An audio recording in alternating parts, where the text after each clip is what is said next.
கிறிஸ்தவராய் இருக்கலாம், கிறிஸ்தவர் அல்லாதவராய் இருக்கலாம். இந்த உலகம் முடிவடைய போகிறது. இயேசு மறுபடி திரும்ப வரப்போகிறார். உன்னுடைய கண்ணின் பார்வையிலே பரிசுத்தம், உன்னுடைய சிந்தனையிலே பரிசுத்தம், உன்னுடைய வேலையிலே பரிசுத்தம், உன் வியாபாரத்திலே பரிசுத்தம், உன்னுடைய ஊழியத்திலே பரிசுத்தம், உன் குடும்பத்திற்குள்ளே பரிசுத்தம். பரிசுத்தம் இல்லாதபடி ஒருவனும் அவரை தரிசிக்க முடியாது. அந்த நாளிலே நீ எங்கே இருப்பாய்? குடிகாரனும் துன்மார்க்கனும் லஞ்சம் வாங்குகிறவனும் ஊழல் செய்கிறவனும் இயேசுவின் சிங்காசனத்திற்கு முன்பாக நியாய தீர்ப்புக்கு நின்றே ஆக வேண்டும். No man can escape on that day. நியாய தீர்ப்புக்கு ஒரு மனிதன் தப்ப முடியாது. உலகத்தை நியாயம் தீர்க்கிற நீதி உள்ள நியாயாதிபதியாக இயேசு வருகிறார்.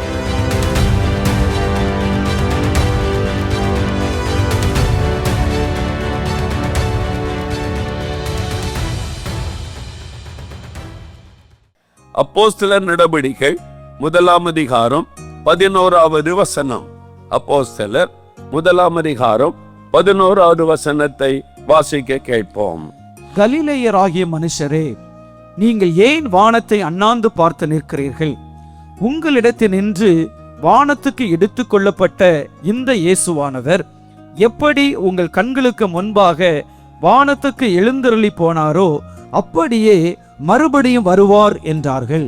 அப்படியே மறுபடியும் வருவார். மறுபடியும் இயேசு வருவார். உயிர்த்தெழுந்த ஆண்டவர் இயேசு கிறிஸ்து 40 நாளளவும் இந்த உலகத்தில் அநேகருக்கு தன்னை வெளிப்படுத்தினார். தரிசனம் ஆனார். அநேகருக்கு தன்னை வெளிப்படுத்தி காண்பித்து தான் உயிரோடு இருப்பதை அறிந்து கொள்ளும்படி செய்து தேவனுடைய ராஜ்யத்தை குறித்த பல காரியங்களை போதித்தார் என்று அப்போஸ்தலர் 1 அதிகாரம் 3 வசனத்திலே வாசிக்கிறோம். அதன் பிறகு ஆண்டவர் ஒலிவமலைக்கு தன் சீஷரை அழைத்து கொண்டு சென்று பரலோகத்திற்கு எடுத்துக் கொள்ளப்படுகிறார். ஒரு மேகம் அவரை எடுத்துக் கொள்ளுகிறாரு. சீஷர்கள் அண்ணாந்து பார்த்து கொண்டு நிற்கிறார்கள். அப்பொழுது தேவதூதர்கள் இறங்கி வந்து சொல்லுகிறார்கள், ஏன் வானத்தை அண்ணாந்து பார்த்து நிற்கிறீர்கள்? எப்படி இந்த இயேசுவானவர் எழுந்தருளி போனாரோ அப்படி அவர் மறுபடியும் வருவார், அவர் திரும்ப வருவார் என்ற செய்தியை சொன்னார்கள். அதுதான் உங்களுக்கு ஒரு பெரிய ஆறுதலும் தைரியத்தையும் கொடுத்தது. இயேசு திரும்ப வருவார் என்கிற நம்பிக்கை.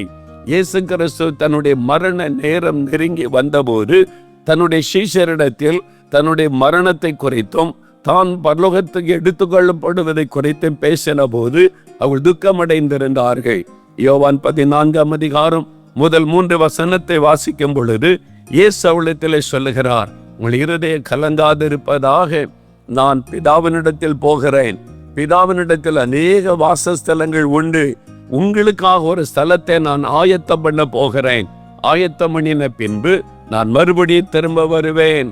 I will come again. நான் திரும்ப வருவேன்.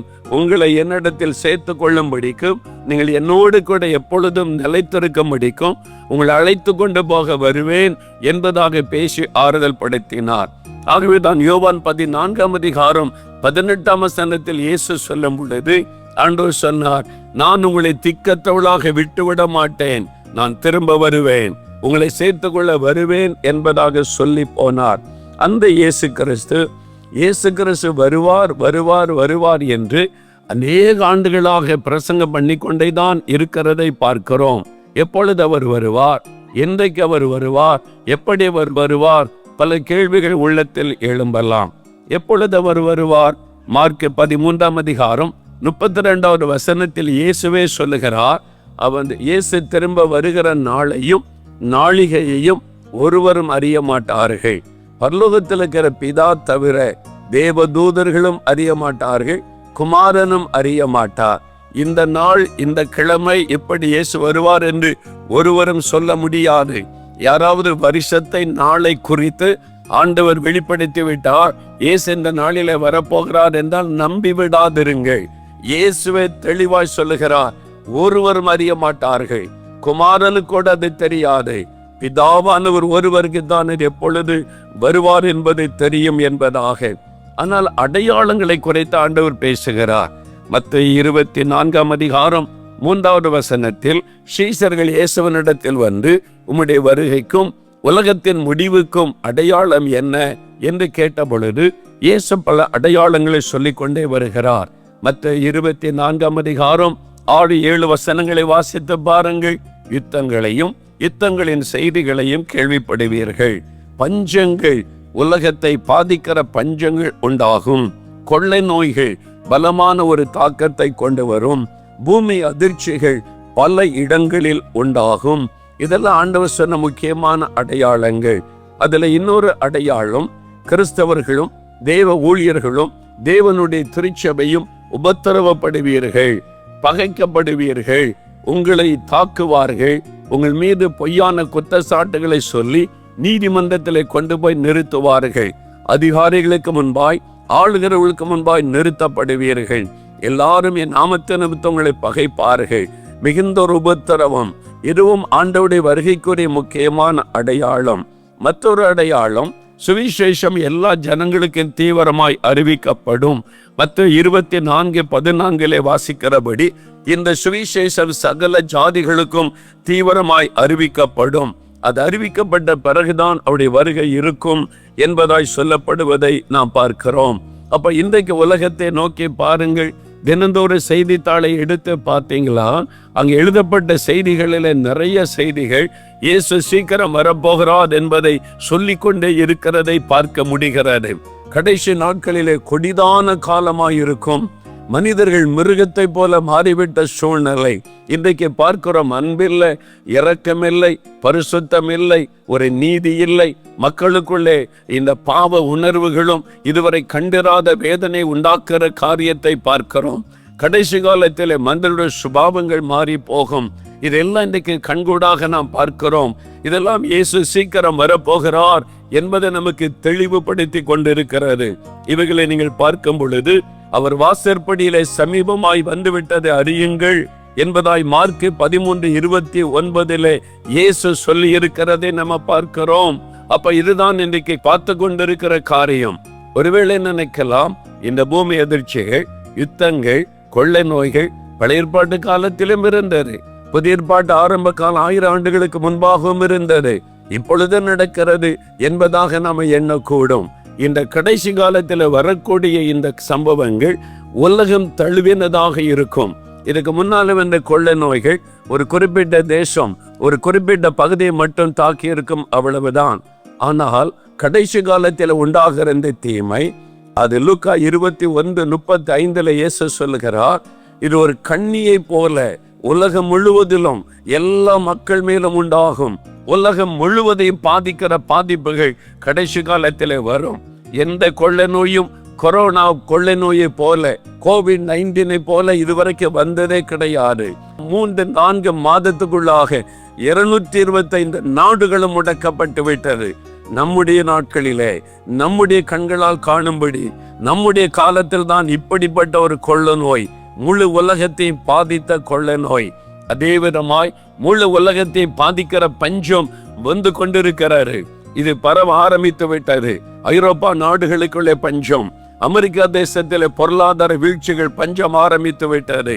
குறிப்பிட்ட சில தேசங்களிலே மாத்திரம் அல்ல, உலகளாவிய பஞ்சம் பாதிப்பு மிக பலமாய் கடந்து வந்து கொண்டிருக்கிறது. நம்முடைய நாட்களிலே அதை நம்ம இன்னும் தீவிரமாய் பார்க்க போகிறோம்.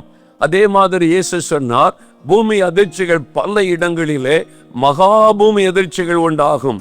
இப்பொழுது நாம் பார்த்ததெல்லாம் கொஞ்சம். இனி வருகிற நாட்களிலே லட்சங்கள் பாதிக்கப்படும்படிக்கு மகாபூமி அதிர்ச்சிகள் ஒரே சமயத்துல பல தேசங்களை தொடர்ந்து தாக்கும். எந்த நாடும் யாருக்கும் உதவி செய்ய முடியாத சூழ்நிலை வரும்.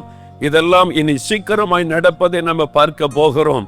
இயேசு சொன்ன அடையாளங்கள் தீவிரமாய் நடைபெறுகிறது. சரி, இயேசு வரப்போகிறார், என்ன செய்வது? நமக்கு என்ன செய்தி கொடுக்கிறார்? உன் தேவனை சந்திக்க ஆயத்தப்படு. எனக்கு அன்பான தேவனுடைய பிள்ளைகளே, இயேசு சீக்கிரம் வரப்போகிறார். வாசற்படியிலே வந்துவிட்டார்.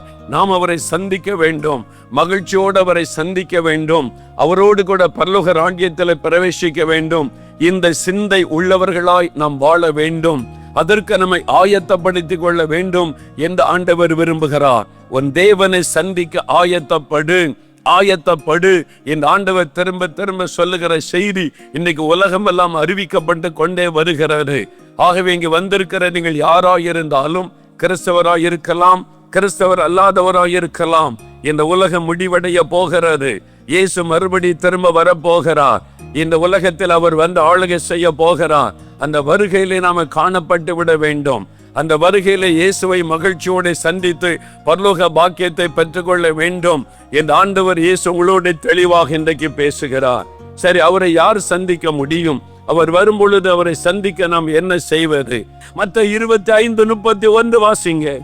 அன்றியும் மனுஷகுமாரன் தமது மகிமை பொருந்தினவராய் சகல பரிசுத்த தூதரோடு கூட வரும்போது தமது மகிமையுள்ள சிங்காசனத்தின் மேல் வீற்றிருப்பார். இயேசு மகிமையோடு வரும் பொழுது சிங்காசனத்தில் வைத்திருப்பார். வரப்போகிறவர் நியாயாதிபதியாய் வரப்போகிறார். ஒரு பக்கம் மணவாளனாய் வருவார், மணவாட்டியை கொண்டு செல்வதற்கு. இன்னொரு பக்கம் எஜமானனாய் வருவார், ஊழியர்களை கனப்படுத்தி அவர்களுடைய பலனை கொடுத்து ஆறுதல் படுத்துவதற்கு. இன்னொரு பக்கம் நியாயாதிபதியாய், உலகத்தின் நியாயாதிபதியாய் வரப்போகிறார். ராஜாதி ராஜாவாய் வரப்போகிறார். தேவாதி தேவனாய் வரப்போகிறார். அவர் வந்து சிங்காசனத்தில் அமர்ந்திருப்பார், நியாயாதிபதியாய் அமர்ந்திருப்பார். உலகத்தை நியாயந்திருக்கிற நீதி உள்ள நியாயாதிபதியாக இயேசு வருகிறார். உலகத்தின் சகல ஜாதிகளும் அவருடைய சிங்காசனத்துக்கு முன்பாக கூட்டப்படும். எல்லா மக்களும் இயேசுவின் சிங்காசனத்திற்கு முன்பாக நியாயம் தீர்க்கப்படுவதற்கு நிற்க வேண்டும். வலது பக்கத்தில் ஒரு கூட்டம், இடது பக்கத்தில் ஒரு கூட்டமாய் ஆண்டவர் வெவ்வேறாக பிரிப்பார். யார் யார் ரட்சிக்கப்பட்டு அபிஷேகம் பெற்று இயேசுவின் அடிச்சுவட்டிலே நடந்து பரிசுத்த வாழ்க்கை வாழ்ந்து ஆண்டவருக்கு பிரியமானபடி வாழ்கிறார்களோ அவர்களை பார்த்து சொல்லுவார், என் பிதாவினால் ஆசீர்வதிக்கப்பட்டவர்களே, எஜமானுடைய சந்தோஷத்துக்குள் பிரவேசியுங்கள் என்று மகிழ்ச்சியோடு அனுப்புவார். இன்னொரு கூட்டம், சபிக்கப்பட்டவர்களே என் ஆண்டவர் சொல்லுவார், சாத்தானுக்காகவும் அவனுடைய தூதர்களுக்காகவும் ஆயத்தம் பண்ணப்பட்டிருக்கிற எரிகிற அக்கினி கடலுக்குள்ளே போங்கள் என்று சொல்லுவார். எனக்கு அன்பானவர்களே, ரெண்டில் ஒன்றுதான், ஒன்று மோட்சம் அல்லது நரகம், ஒன்று பரலோகம் அல்லது பாதாளம். ரெண்டிற்கு இடைப்பட்ட ஒரு காரியம் இல்லை. ஒரே தரம் மரிப்பரும் பின்பு நியாயத்திற்கு அடைவரும் மனுஷனுக்கு நியமிக்கப்பட்டிருக்கிறது. இன்னொரு நாயாக மாடாக மிருகமாய் யாரும் பிறக்க போவது இல்லை. மனிதர்கள் தான் சிருஷ்டிப்பிலேயே சிகரம். மனிதனுக்கு மட்டும்தான் ஆத்துமாக்கள் உண்டு, மிருகத்திற்கு ஆத்துமாக்கள் கிடையாது. வஞ்சிக்கப்பட்டு போகாதிருங்கள். ஒரே ஒரு வாழ்க்கை. இந்த வாழ்க்கையில் இருக்கும் பொழுது இரட்சகரை அறிந்து கொள்ளணும், ஆண்டவருக்கு என்று வாழ அர்ப்பணிக்கணும், பரிசுத்த வாழ்க்கைக்கு ஒப்பு கொடுக்கணும். நியாயத்தீர்ப்பு நாள் வருகிறது. ஆண்டவருக்கு முன்பாக எல்லாரும் நிற்க வேண்டும். ஒருவரும் தப்ப முடியாது. உலகத்தில் இருக்கிற எல்லாரும் சிங்காசனத்திற்கு முன்பாக நிற்க வேண்டும் என்று வேதம் சொல்லுகிறது. எல்லாரும் சொன்னா எல்லா பாஷைக்காரரும் எல்லா இன மக்களும் நிற்பாங்க. சிங்காசனத்தில் இயேசு கிறிஸ்து ராஜாதி ராஜாவாய், தேவாதி தேவனாய், கத்தாதி கத்தாவாய் உட்கார்ந்திருப்பார். உலகமே அவருடைய சிங்காசனத்துக்கு முன்பாக நிற்கும். அந்த நாளிலே யூதாஸ் எங்கே நிற்பான்? 30 வெள்ளி காசுக்காக, ஒரு பணத்துக்காக இயேசு குற்றமற்றவர் என்று தெரிந்தும் அவரை காட்டி கொடுத்த யூதாஸ் இயேசு ராஜாவின் சிங்காசனத்திற்கு முன்பாக நடுக்கத்தோடு நிற்பான். நடுக்கத்தோடு நிற்பான். இந்த பணத்துக்காக இயேசுவை நான் காட்டி கொடுத்து பெரிய பாக்கியத்தை இழந்து விட்டேன் என்ற நடுக்கத்தோடு நிற்பான்.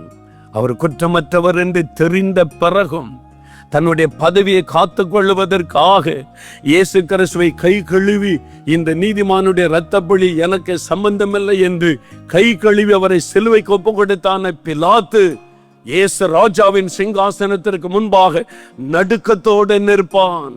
தான் பதவியில் இருக்கிறேன், நான் ராஜாவாக இருக்கிறேன், யார் என்னை கேட்க முடியும் என்று இயேசு ராஜாவிற்கு மினுக்கான வஸ்திரம் தரித்து அவரை பரிகாசம் பண்ணினான ஏரோது ராஜா இயேசு ராஜாவின் சிங்காசனத்திற்கு முன்பாக நடுக்கத்தோடு நிற்பான்.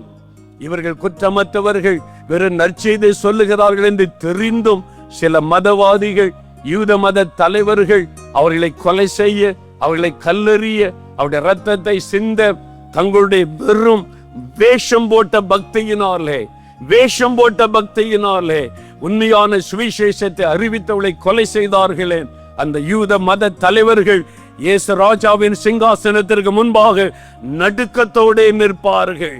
கிறிஸ்தவர்களை அழித்து விடுவேன், ஒருவரையும் வைக்க மாட்டேன், சபைகளை எழும்ப விட மாட்டேன் என்று நீரோ மன்னன், அந்த ரோம சாம்ராஜ்யத்தின் தலைவன் நான், எனக்கு இருக்கிற அந்த இராணுவத்தை ஜெயிக்க யாராலே முடியும் என்று தன்னுடைய பதவி திமிரினாலே, தன்னுடைய பதவி பெருமையினாலே கிறிஸ்தவர்களை கொலை செய்து உயிரோடு அவர்களை எரித்து கிறிஸ்தவர்களை சிங்கத்துக்கு முன்பாக போட்டு அவளை கொலை செய்து அதில் மகிழ்ச்சி கொண்டானே நீரோ என்கிற மன்னன் இயேசு ராஜாவின் சிங்காசனத்திற்கு முன்பாக அன்றைக்கு நடுக்கத்தோடு நிற்க வேண்டும். அப்படிப்பட்ட ஒரு நாள் சகல ஜாதிகளும் அவருக்கு முன்பாக நிற்கும். இந்த உலகத்தில் இயேசுவை முற்றிலும் அழித்து விடுவோம், இயேசுவின் வார்த்தையை இல்லாமல் செய்து விடுவோம், சபைகளை இல்லாமல் செய்து விடுவோம் என்று எழும்பின ராஜாக்களும் தலைவர்களும் தேசத்தை ஆண்டவர்களும் கொடூரமாக ஆட்சி செய்து கிறிஸ்தவர்களை கொலை செய்தவர்களும் இயேசு ராஜாவின் சிங்காசனத்திற்கு முன்பாக அன்றைக்கு நடுக்கத்தோடு நிற்பார்கள். அது நியாய தீர்ப்பின் நாள்.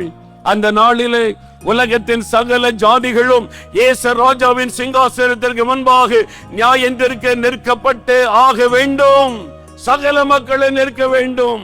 ஒவ்வொரு தேசத்தை ஆளுகிறவர்களும் தலைவர்களும் இயேசு ராஜாவின் சிங்காசனத்திற்கு முன்பாக அந்த ராஜாதி ராஜாவிற்கு முன்பாக நியாயத்திற்கு நின்று ஆக வேண்டும்.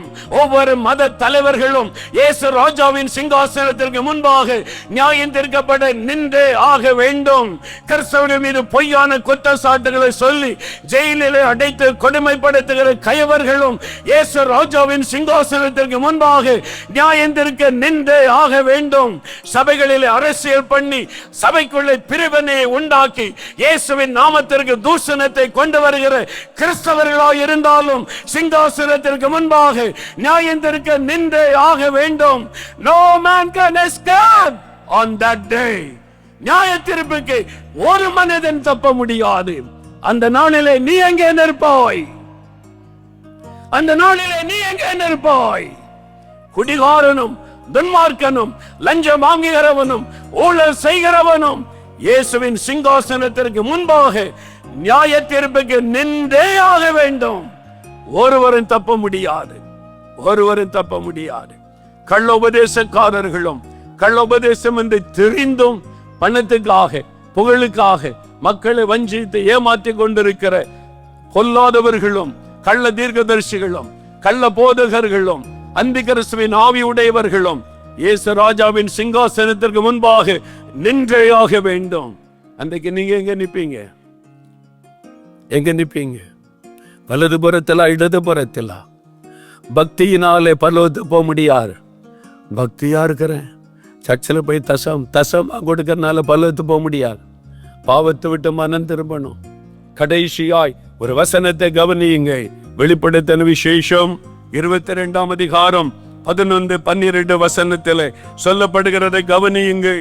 அநியாயம் செய்கிறவன் இன்னும் அநியாயம் செய்யட்டும், அசுத்தமாய் இருக்கிறவன் இன்னும் அசுத்தமாய் இருக்கட்டும், நீதி உள்ளவன் இன்னும் நீதி செய்யட்டும், பரிசுத்தம் உள்ளவன் இன்னும் பரிசுத்தமாகட்டும்.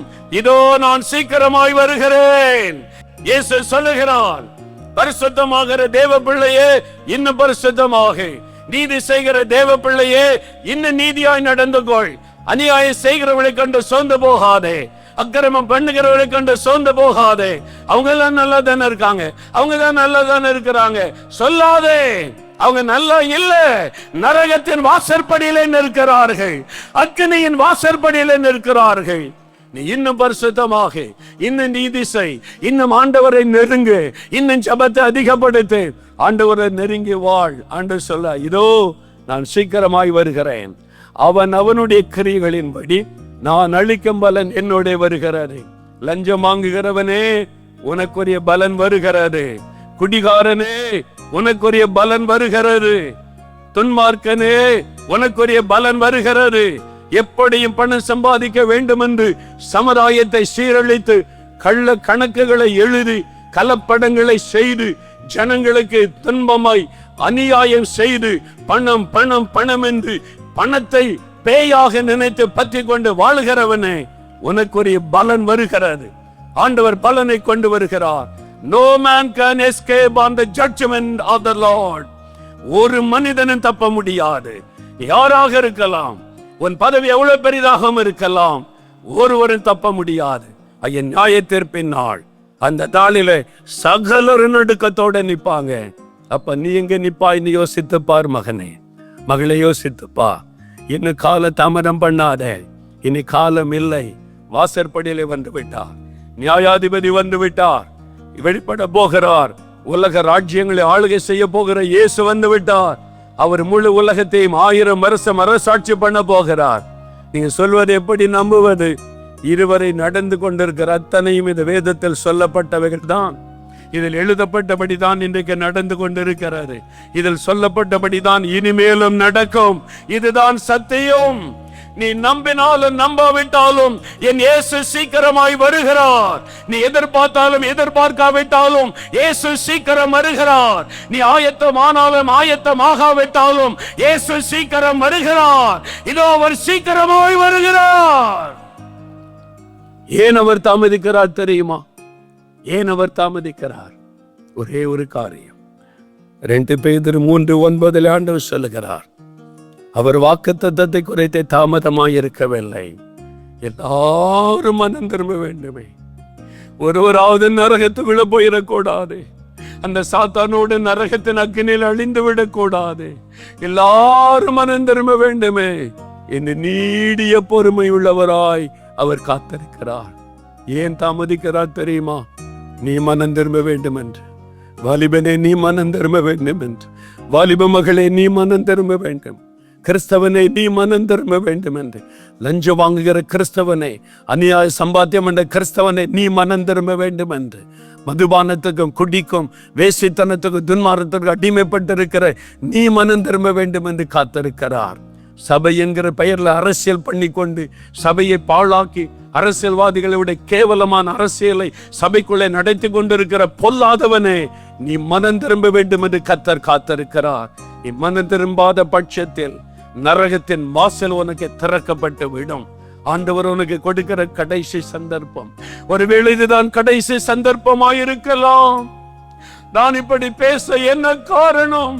ஆண்டவருடைய அன்பு என்னை நெருக்க ஏவுகிறது. ஆண்டவரே, என்ன கூட்டத்துக்கு வருகிற ஒருவராவது நரகத்தில் போயிடக்கூடாது. அத்தனை பேர் பரலோகத்துக்கு வர வேண்டுமே. இந்த ஏக்கத்தோடு நான் கண்ணீர் விட்டு ஜெபித்தபடி நான் சொல்லுகிறேன், சகோதரனே மனம் திரும்பு, சகோதரியே மனம் திரும்பு. ஊழியக்காரனே, சோம்பலான ஊழியக்காரனே, பொல்லாத ஊழியக்காரனே, மனம் திரும்பு. இனி காலம் செல்லாது. இதுதான் உனக்கு கடைசி தருணமாய் இருக்கலாம். 2000 ஆண்டுகளுக்கு முன்பாய் என் ஆண்டவர் இயேசு இந்த பட்டணத்தை, இந்த மக்களை நேசித்து தன்னுடைய அப்போஸ்தலனாகிய தோமாவை அனுப்பினார். இந்த பட்டணத்தில் வந்து நற்செய்தியை விதைக்கவும். அவருடைய கண்ணீர் சிந்தப்பட்டிருக்கிறது. அவருடைய முழங்கால் முடக்கப்பட்டிருக்கிறது சென்னையிலே. அவருடைய ரத்தம் சிந்தப்பட்டிருக்கிறது. அவர் கோதுமை மணியாய் இங்கு அடக்கம் பண்ணப்பட்டிருக்கிறார். இயேசு இந்த பட்டணத்தின் மீது வைத்த அன்பு, இங்கு உங்கள் மேல என் மீது வைத்த அன்பு, தன்னுடைய அப்போஸ்தலனையே விலைக்கரையுமாய் கொடுத்து கோதுமை மணியாய் விழ வைத்திருக்கிறார். அந்த பாகத்தோடு ஆண்டவர் வந்து நிற்கிறார். இந்த பட்டணத்தில் ஒருவராவது நரகத்தில் போயிடக்கூடாது. எல்லாரும் ரட்சிக்கப்படணுமே. அந்த அன்பு நெருக்க ஏவுகிறபடினால் நான் சொல்லுகிறேன், இன்றைக்காவது மனம் திரும்பி ஒரு பரிசுத்த வாழ்க்கைக்கு ஒன்று அர்ப்பணித்துக் கொள். வாலிபனே, வாலிப மகளே, சகோதரனே, சகோதரியே, பாவத்திலே வாழ்ந்தது போதும். ஆண்டவர் கரம் நீட்டை சொல்லுகிறார், இதோ நான் சீக்கிரமாய் வருகிறேன்.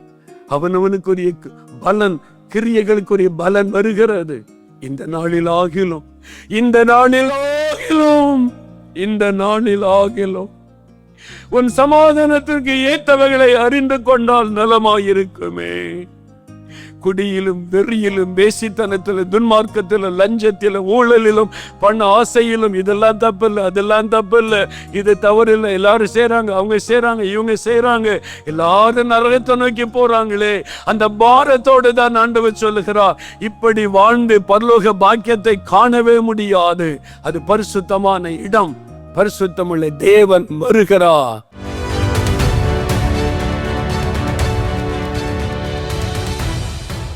பிரியமானவர்களே, இந்த நாள் செய்தி உங்களுக்குள்ளே ஒரு பக்கம் பயத்தை கொண்டு வந்திருக்கோம், ஒரு பக்கம் சந்தோஷத்தை கொண்டு வந்திருக்கோம். அப்படி தானே? நீங்கள் இயேசுவோடு கூட வாழ அர்ப்பணித்து அவருடைய வருகை எதிர்பார்த்து வாழ்ந்து கொண்டிருந்தால் சந்தோஷம் உண்டாகி இருக்கும். ஒருவேளை நீங்கள் அப்படி இல்லாமல் நிர்விசாரமாய் பக்தி இருக்குது, ஜபலாம் இருக்குது, ஆனால் பரிசுத்தம் இல்லை, உண்மை இல்லை, வருகைக்கு ஆயத்தம் இல்லை, நிர்விசாரமாய் காணப்பட்டால் பயத்தையும் திகிலையும் தான் அது கொண்டு வரும். ஆனால் இயேசு வரப்போவது நிச்சயம். நியாயாதிபதியாய் வந்து அமர்ந்து நியாயம் விசாரிக்க போகிறார். நம்ம பேசுகிற ஒவ்வொரு வீணான வார்த்தைக்கு நியாயம் தீர்ப்பார் என்று வேதத்தில் சொல்லப்பட்டிருக்கிறாரு. நம்முடைய கிரியைகளெல்லாம் கவனித்து கொண்டிருக்கிறார். நியாயத்தீர்ப்பு நாள் வருகிறாரு. அதற்கு தப்பித்துக்கொள்ள ஒரே வழி இயேசுவின் இரத்தத்துக்குள்ளே வந்து விடுவார். அவருடைய இரத்தத்துக்குள்ளே நம்ம அர்ப்பணித்து கொள்ளுவார். ஆண்டவரை மன்னியும், ஆண்டவரை பரிசுத்தப்படுத்தும், ஆண்டவரை பரிசுத்த பாதையிலே நடத்தும் என்று அர்ப்பணித்து பரிசுத்தமாகிறவன் இன்னும் பரிசுத்தமாகட்டேன்னு சொன்னார்ல, இன்னும் எனக்கு பரிசுத்தம் வேணும்னு கேட்டு செபிப்பார். அப்படி ஆண்டவர்கிட்ட ஒப்பு கொடுக்குறீங்களா? கர்த்தர் உங்களோடு பேசியிருந்தால் மனம் திரும்பி ஒப்பு கொடுத்து அவருடைய இரத்தத்தினால் கழுவப்பட்ட அனுபவத்தை பெற்றுக்கொள்ளுங்க. அப்போ தான் நீங்கள் பாக்கியவான்கள், பாக்கியவதிகள். அப்படியே நாம் ஜெபிக்கலாம். கண்களை மூடி இன்றைக்கு கர்த்தர் உங்களோடு பேசியிருந்தால் மன்னியும், பரிசுத்தப்படுத்தும், பாவமன்னிப்பு நிச்சயத்தை தாரும் என்று கேளுங்க. தகப்பனே, எங்களோடு பேசினீர், உம்முடைய வார்த்தைக்காக ஸ்தோத்திரம். இப்பொழுதும் ஆண்டவரே, என் பாவத்தை மன்னியும், மீறுதலை மன்னியும், ஐயோ நான் பாவம் செய்து விட்டேனே என்று யார் யார் உணர்ந்து ஜெபிக்கிறார்களோ அவருடைய இருதயம் உடைய இரத்தத்தினால் கழுவப்படட்டும், சுத்திகரிப்பு உண்டாகட்டும். பாவ மன்னிப்பின் நிச்சயத்தை கொடுத்து ஆசீர்வதியும். ஆண்டவரே, இப்பொழுதும் ஒவ்வொருவரோடு நீர் இடைப்படுகிற அன்பிற்காய் ஸ்தோத்திரம். இருதயம் கடினப்படாதபடி மனம் திரும்புகிற இருதயத்தை கட்டளையிடும். தன் பாவத்தை மறைக்கிறவன் வாழ்வடைய மாட்டான், அறிக்கை செய்து விட்டு விடுகிறவன் இரக்கம் பெறுவான் என்றீரே. அந்த இரக்கத்தை பெற்றுக்கொள்ள அறிக்கையிடுகிற ஒவ்வொருவர் மேலும் உடைய இரத்தத்தின் வல்லமை இறங்கட்டும். பாவத்தை மன்னித்து விடுதலை கொடுத்து பரிசுத்த வாழ்க்கை கொடுத்து உடைய வருகைக்கு ஆயத்தப்படுத்தும். ஆண்டவரே, இந்த நியாயத்தீர்ப்பு நாளிலே நியாயத்தீர்ப்புக்கு உட்படாதபடிக்கு நாங்கள் பரலோக பாக்கியத்தை பெற்று மகிழ்ந்திருக்கும்படி ஒரு அற்புதமான மாற்றத்தை இன்றைக்கே இப்பொழுதே கட்டளையிடும். ஆண்டவரே மன்னியும், ஆண்டவரே ரட்சியும், ஆண்டவரே விடுதலை தாரும். இயேசுவே உம்முடைய இரத்தத்துக்குள் வைத்துக் கொள்ளும். உம்முடைய வருகையில் எப்படி ஆகிலும் நான் மகிழ்ச்சியோடு காணப்பட எனக்கு உதவி செய்யும். அதற்காய் அர்ப்பணிக்கிறேன். அப்படி அர்ப்பணித்து ஜெபிக்கிற ஒவ்வொரு பிள்ளைகளையும் ஆசீர்வதியும். அவளை பரிசுத்தத்தின் மேல் பரிசுத்தம் அடைய வைத்து வருகைக்கு ஒவ்வொருவரையும் ஆயத்தப்படுத்தும். உம்முடைய கரத்தில் ஒப்பு கொடுக்கிறேன். இயேசுவின் நாமத்தில் ஜெபிக்கிறோம் பிதாவே. ஆமென், ஆமென். For further details and prayer support, contact Jesus Redeems Ministries, Nalumavudi, Thoothukudi District, 628-211. Our phone number 04639 353535. info@jesusredeems.org. Our website www.jesusredeems.com. God bless you.